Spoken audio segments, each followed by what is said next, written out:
I want to take you now tonight to the hadith which is in Sahih Bukhari, in which the Prophet said, sallallahu ta'ala alayhi wa sallam, that the river Euphrates, Furat, which is in Iraq, the river Euphrates will uncover a mountain of gold. A mountain of gold from underneath the river. And people will fight over that gold. And 99 out of every 100 would be killed. Number one, no war in human history, no war has killed 99% of combatants. So this has to be a unique war in human history. Secondly, it has to be a war using weapons of mass destruction. Normal weapons cannot kill 99%, no. Indicating that this would not be conventional warfare. No.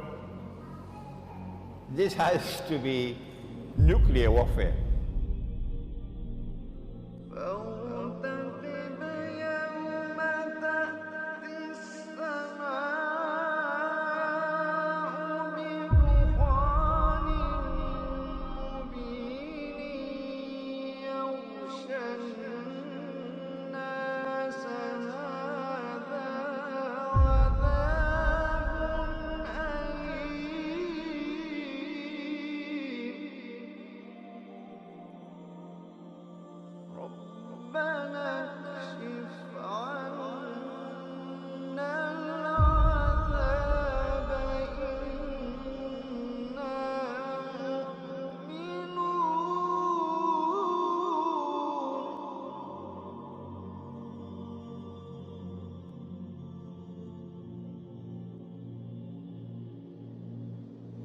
And when we subject it to ta'wil, we say that that mountain of gold has already come.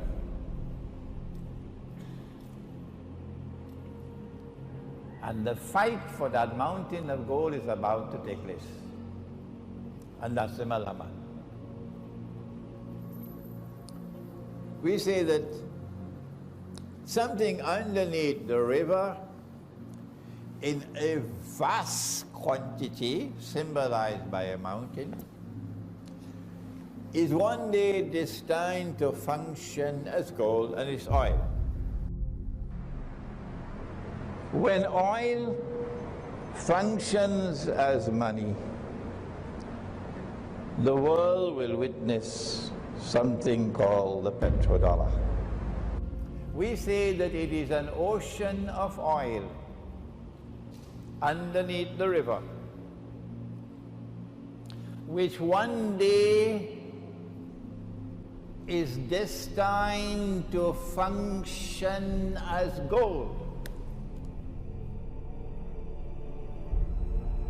You could buy all the oil of Saudi Arabia free of charge. All you have to do is to get paper and pen and write checks. With the petrodollar monetary system, there is no limit to the amount of US dollars you can issue. You don't even have to print the paper anymore. No. They created something called electronic money. So you do away with paper and with ink, and you can simply type in $1 trillion, that's all. And so it really became a mountain of gold. That is what has kept the United States as the leading ruling state in the world, with such vast resources that the United States has more than maybe 1,000 military bases all around the world, because it's free. A mountain of gold has come out from underneath the river.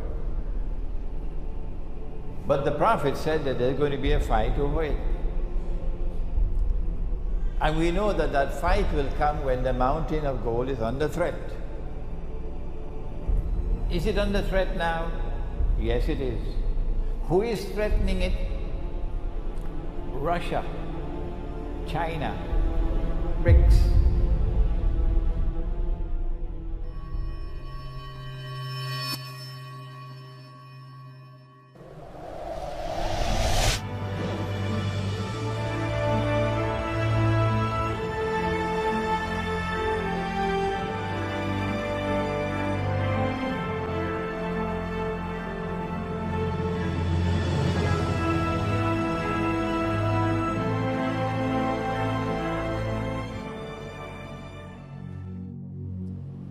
Where did this paper come from as money? When paper money first came into being, when the Bank of England was established, 17th century, it came into being in the form of a check, or at that time it was called a promissory note, check. So I write a check, you can go and cash it. Provided that you can cash the check, no problem with the check. But if I'm writing checks and I don't have money in my account,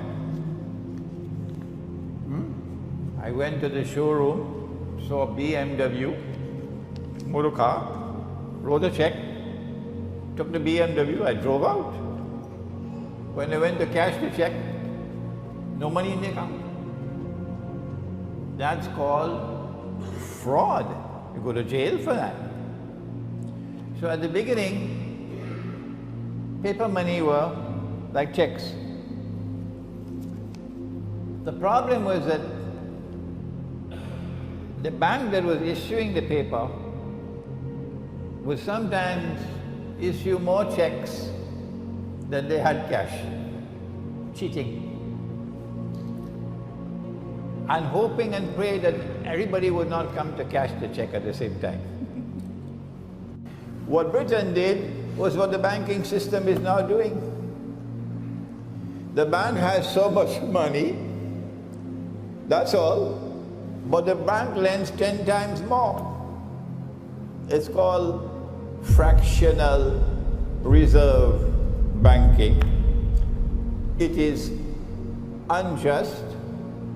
It is a system of legalized theft, but they established the Bank of England to become the big thief of all. And so the sterling pound is riding high. Britain can lend, Britain can become the money lender of the world. Because Britain has so much gold, but Britain is lending so much paper. And all that you have to do is get off what is known as the gold standard, and then you can print the paper. So that's how it started. With paper, which is no longer redeemable in gold, and the bank issuing more paper than you have gold. The sterling pound used to be a gold coin. And then one Sunday morning, perhaps while they were in church, it became paper. And so you have a monetary system now emerging in the world in which the British pound is the supreme currency, the international currency. And Britain becomes the money lender of the world. And Britain is becoming richer and richer. Whoever owns a bank is very rich. Why? Because you can make money out of thin air. And they call it fractional reserve banking. But the real story that we have to tell, and somebody should teach this story to the scholars of Islam, the ulama, the real story doesn't begin with the Bank of England. The real story begins after the Second World War was coming to an end. So what they did was, the Zionist Jews and the Zionist Christians, when they won the First and Second World Wars, they decided they wanted to create a new monetary system of money that they will control. And paper money came into being as universal money.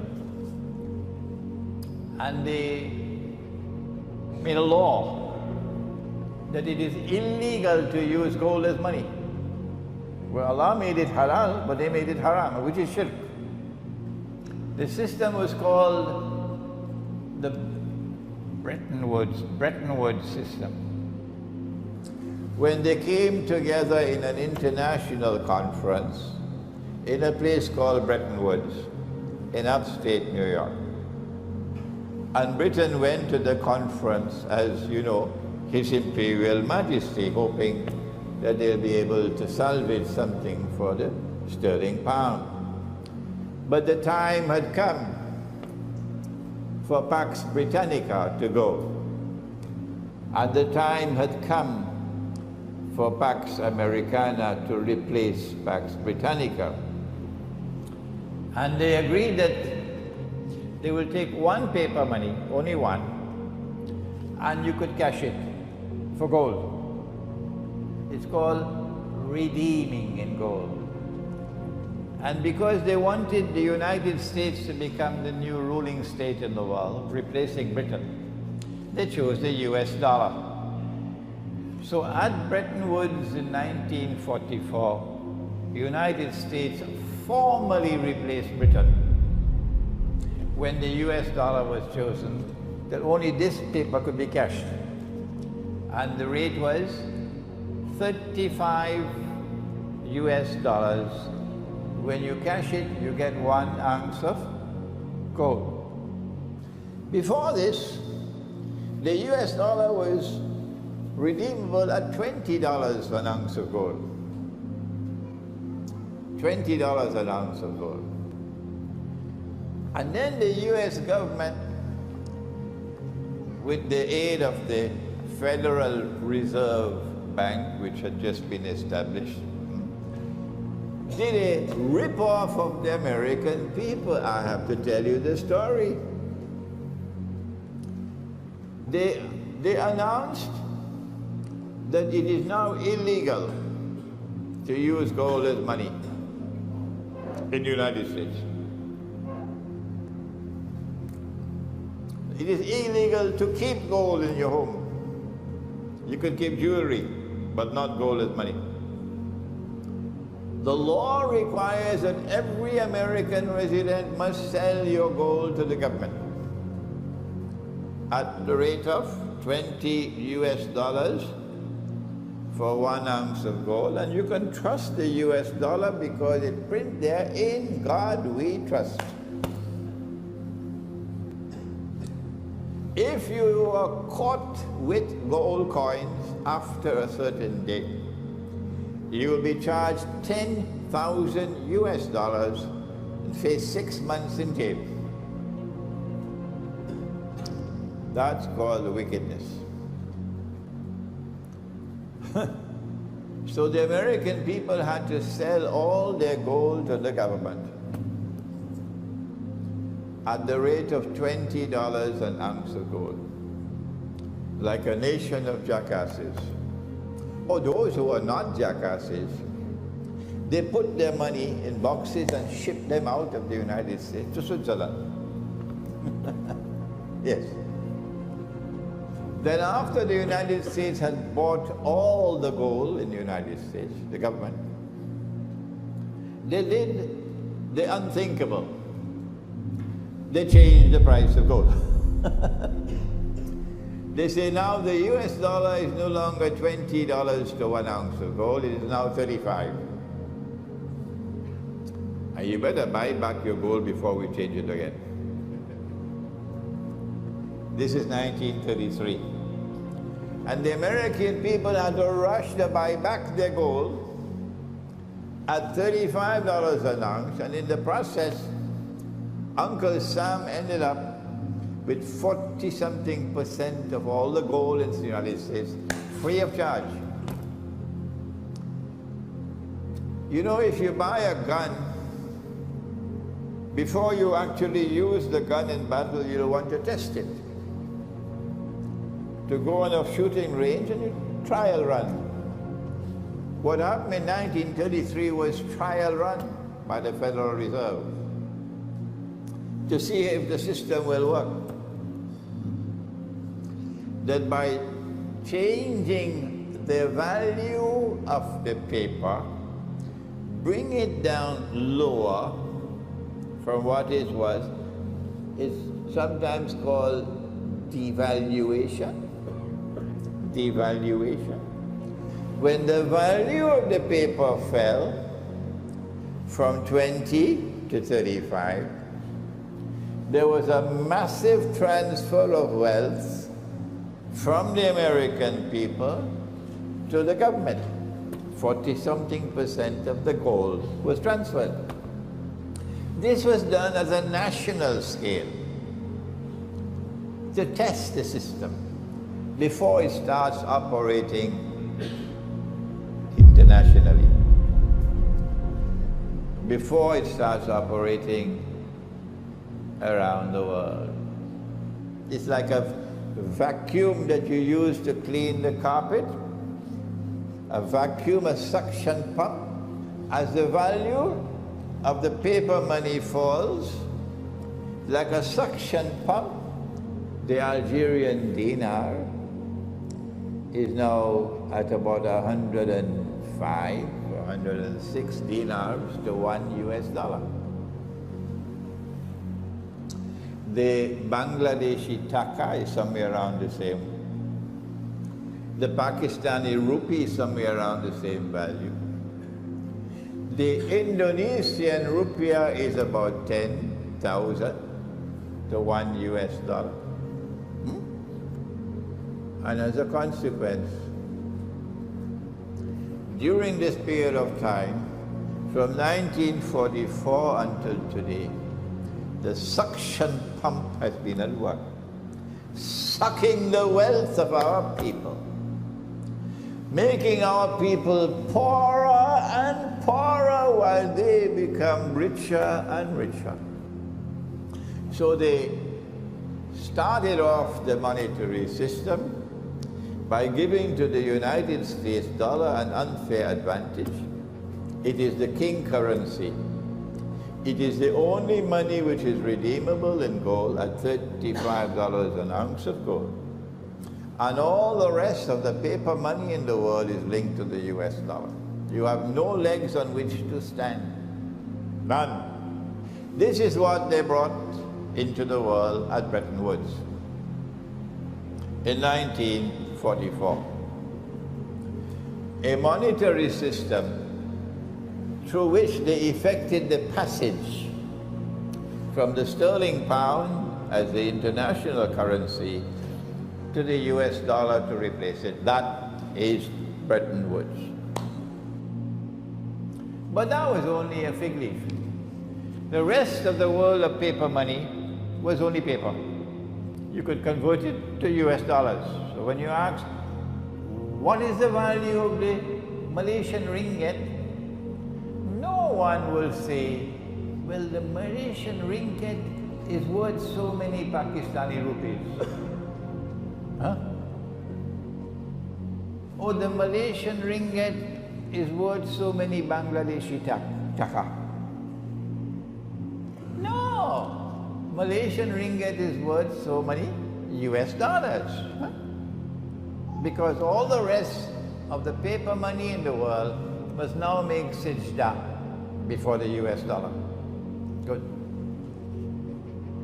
The problem was that the law permitted you, if you were a central bank, not Imran Hosein, if you were a central bank, the law permitted you to take the US dollars and ask the American government to give me the gold.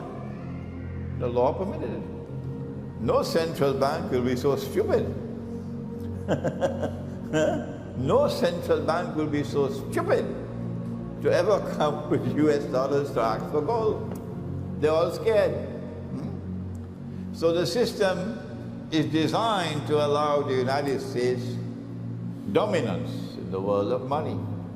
So all of these paper money which have no redeemability in gold are all bogus and fraudulent and haram, all. And only one leader in the world, his name was General Charles de Gaulle.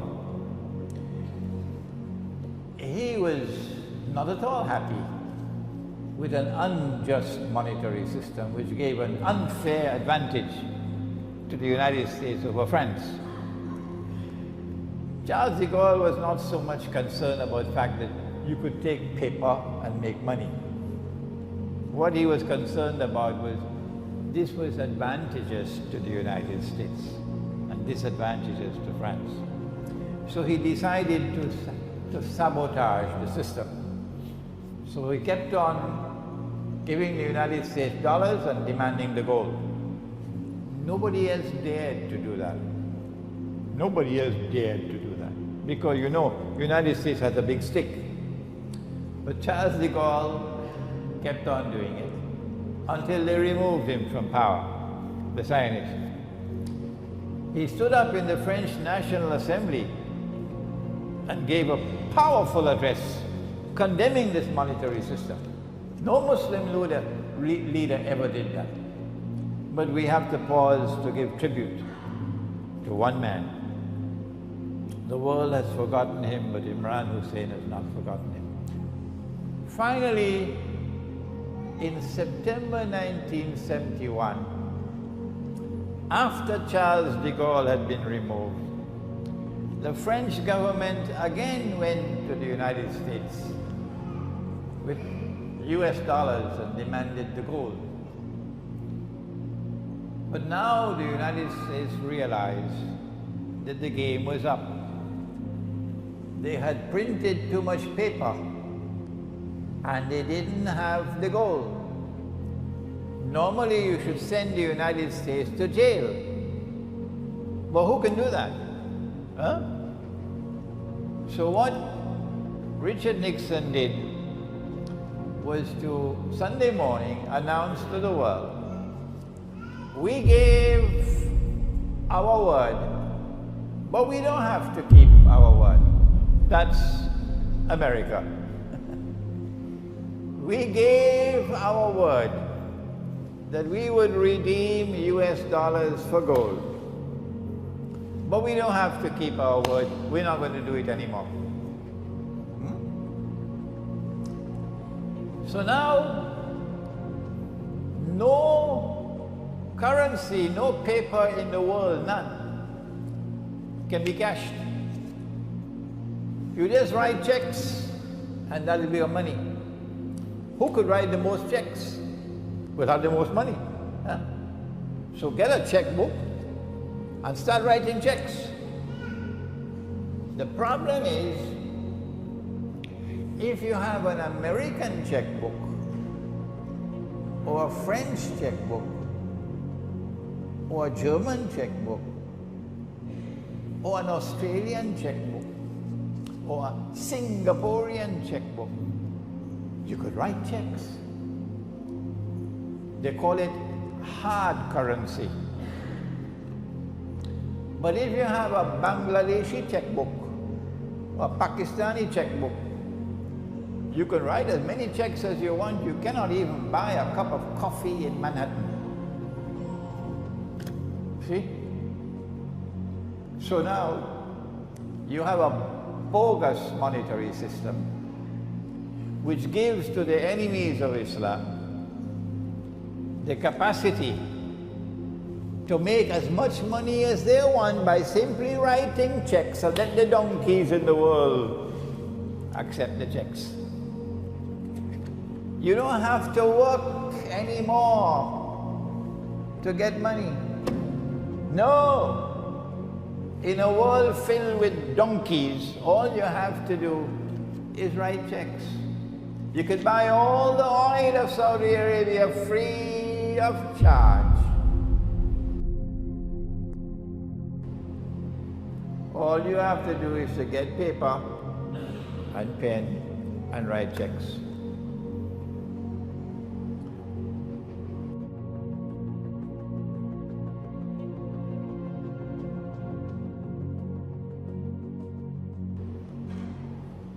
But this is a risk you're taking,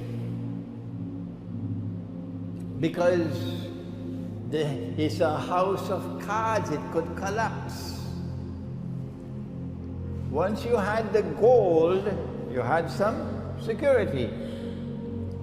But now the gold is no longer there. So from 1971 to 1973, they're searching for something to keep the house of cards strong. What they did was to engineer the war of 1973.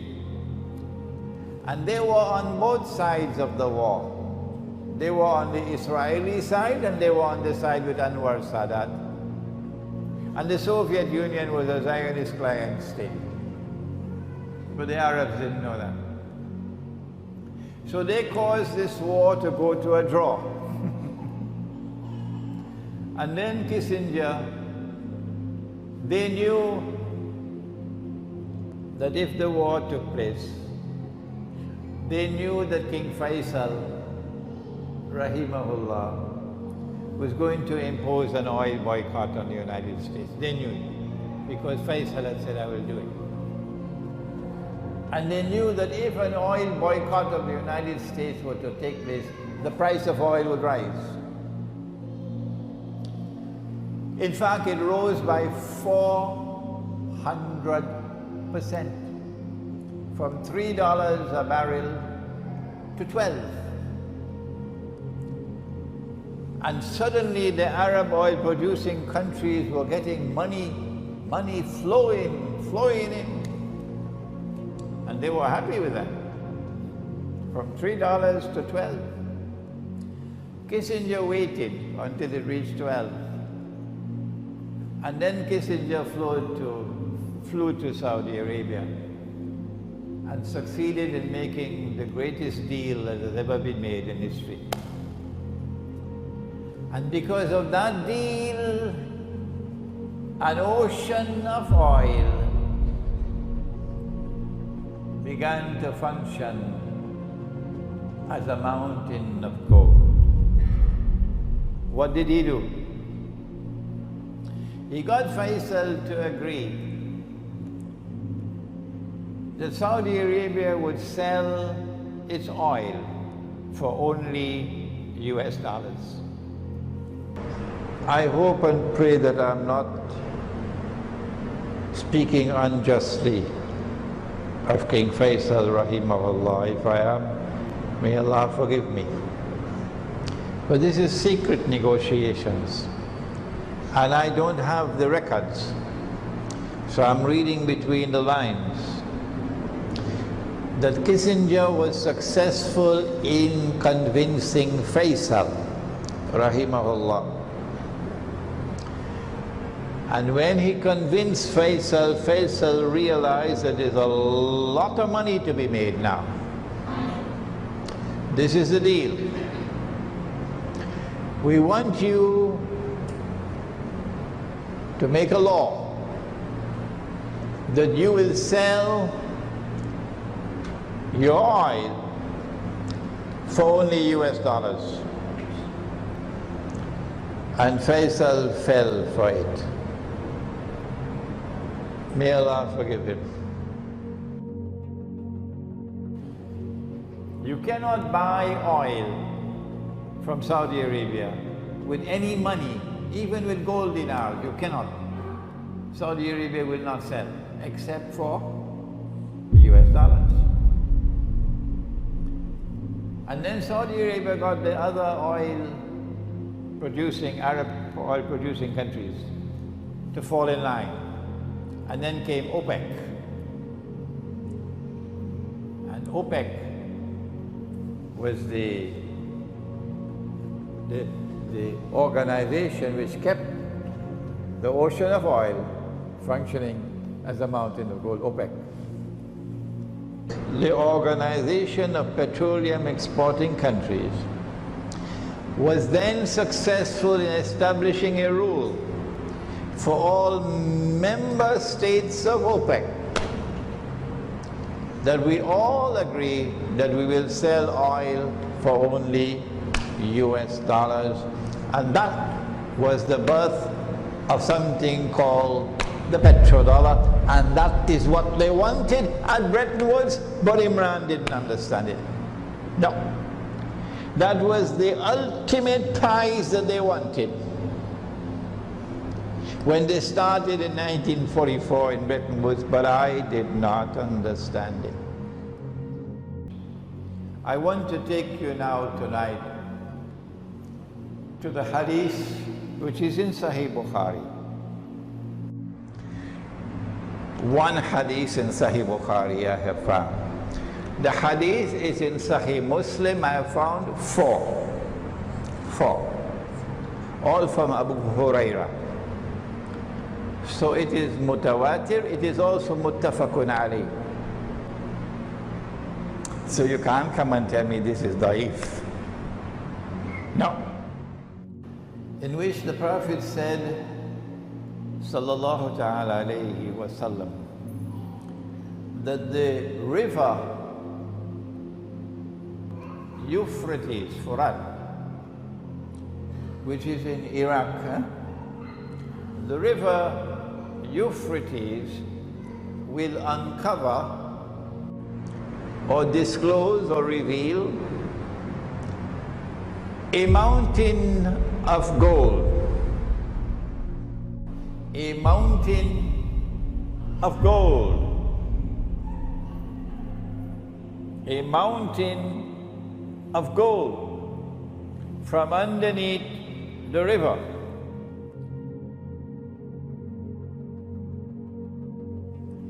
And people will fight over that gold. And 99 out of every 100 would be killed. Number one, no war in human history, no war has killed 99% of combatants. So this has to be a unique war in human history. Secondly, it has to be a war using weapons of mass destruction. Normal weapons cannot kill 99%, no. Indicating that this would not be conventional warfare. No. This has to be nuclear warfare. For 99 out of every 100 combatants to be killed. And therefore, we would be on fairly good foundations if we were to suggest that the Malhamah would be fought for the mountain of gold.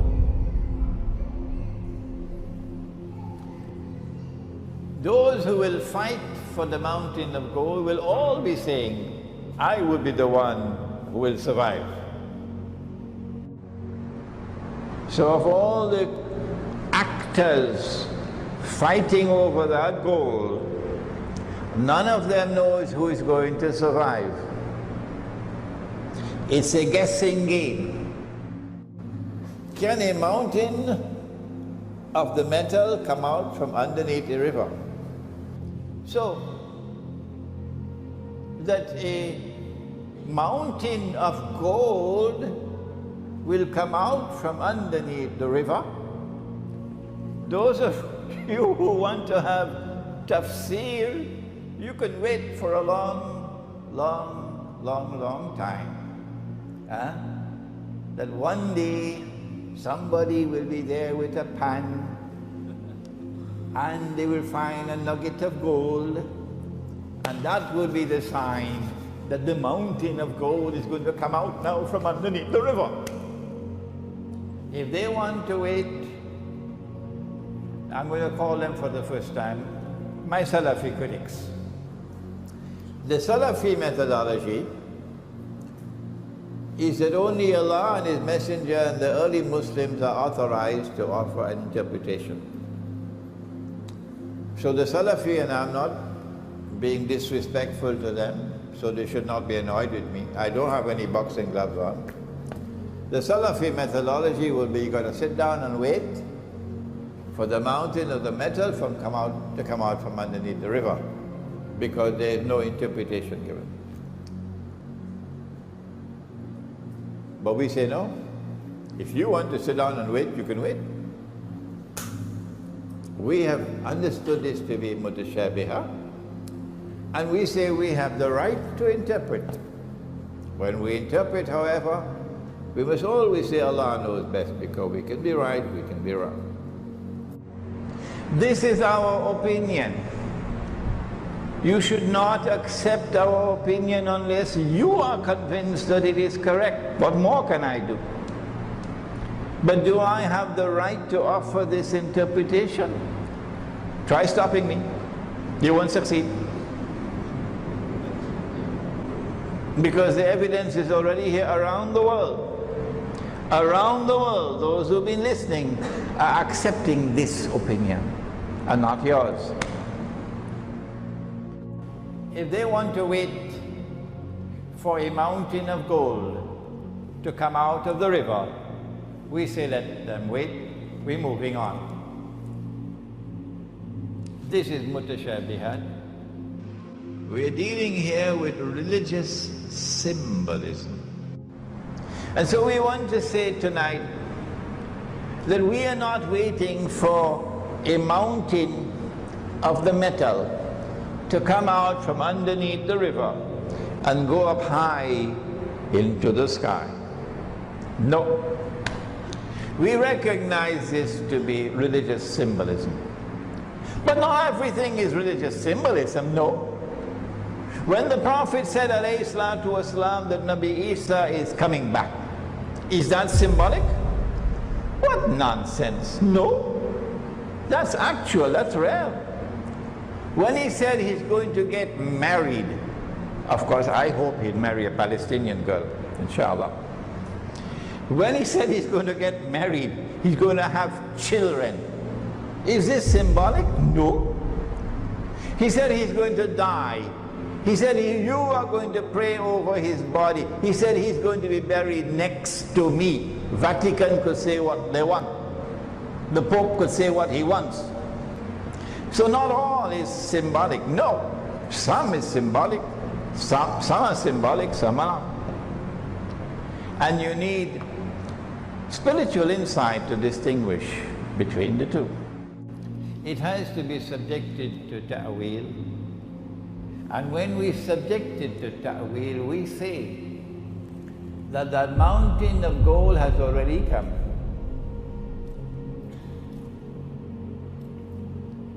And the fight for that mountain of gold is about to take place. And that's the Malhamah. We say that something underneath the river in a vast quantity, symbolized by a mountain, is one day destined to function as gold, and it's oil. When oil functions as money, the world will witness something called the petrodollar. And I didn't understand that. For 40 years I did not. I have to confess tonight. We say that it is an ocean of oil underneath the river. which one day is destined to function as gold. And that already happened. That one day oil will function as gold. And that the monetary system, which will be based on oil functioning as gold, is one day going to be challenged. And that challenge is going to lead to the Malhamah, or the Great War, Armageddon, in which 99 out of every 100 will be killed. Malhamah is what the Christians refer to as Armageddon. The great war, the big war, the war of all wars. One of the major signs of the last day, and you know that there are 10, the companions of the Prophet ﷺ were sitting talking amongst themselves, hadith of Sahih Muslim, when he came and he asked, "What are you talking about?" And they said, "We are talking about alamatu sa'a, the signs of the last day, of the end time." And then he said, as only a prophet could say, the last day would not come until, and then he mentioned 10 signs. These have come to be known as the major signs. Number 4, dukhan, smoke. And the Quran says that one day it's going to be plainly visible in the sky.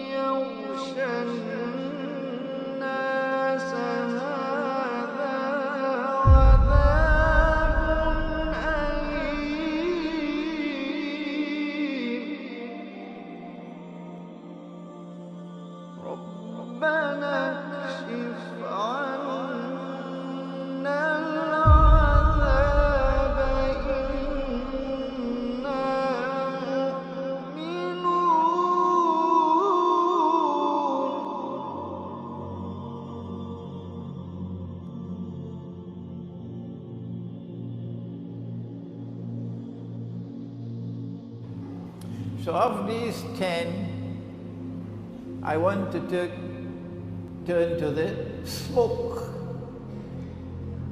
A nuclear war would be one in which